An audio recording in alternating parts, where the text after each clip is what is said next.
Hello guys, welcome to my little podcast. You can call me Mr. Benanti. We are going to continue our little series that we'll be having concerning how to acquire your litigation free land in Ghana. In this episode, we were supposed to talk about what you are supposed to do if you are not ready to register your land. But there is an important aspect that I missed out that I would want to share before we go to what you're supposed to do if you're not ready to register your land. Yeah, and it's all about payment of the land. Payment of the land is a very crucial component of acquiring your land. We all know that issues that is centered on money is very important, because this day and age, acquiring money or getting money is very difficult. So if you're able to save a little, and then you want to use that money to buy a land, it's very crucial to you. And the one that is buying it is also crucial to the person, because the person has so many things would want to use the money for. So the two parties involved, the subject of money is crucial to all of them. That is why it's very important that you know how to handle the issue. So with regard to how to pay your land, you see, in several occasions or in many occasions, landowners would want you to pay them physical cash. They would want you to come along with the money, whether you are paying part of the money or if you are paying all. They would want to receive the physical cash. But in as much as they will put pressure on you to do that, that is not the right way to go. Make sure that you would want to pay them in a secure form of payment, or by a secure form of payment, so that when there are issues, you may be in a position to defend yourself or show evidence that you actually had a financial transaction with such a person. So imagine going to pay someone, whether at his house or a king, and you pay him at his palace, and then probably you went there alone and did this transaction. You wake up one day and the person tells you he doesn't know you. What will be your evidence? You see, it's the two of you that did the transaction. So how would you prove to the person that you actually did such a transaction with the person? So it's very important to pay via a secure means, so that that secure means will serve as your evidence when one day an issue pops up. So it's very important that you either pay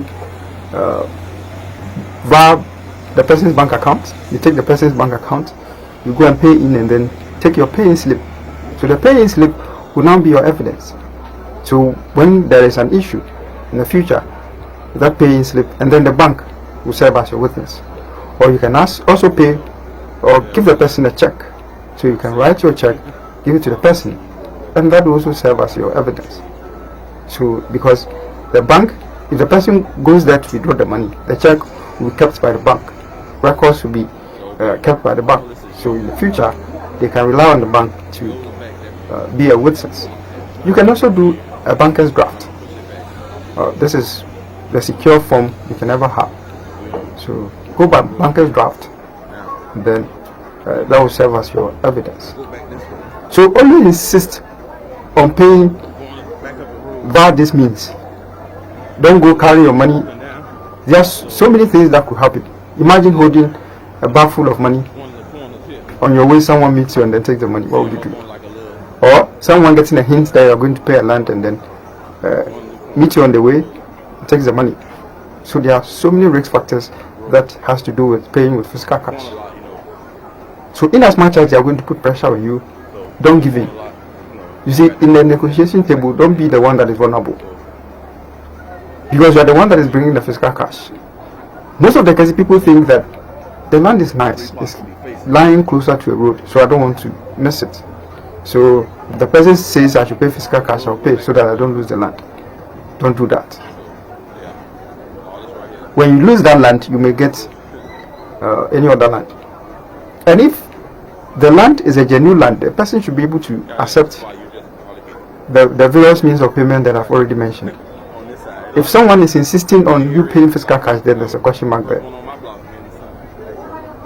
If the person is genuine, he should be able to receive the money via check or pay into the person's account or banker's draft. So don't be vulnerable when you are negotiating.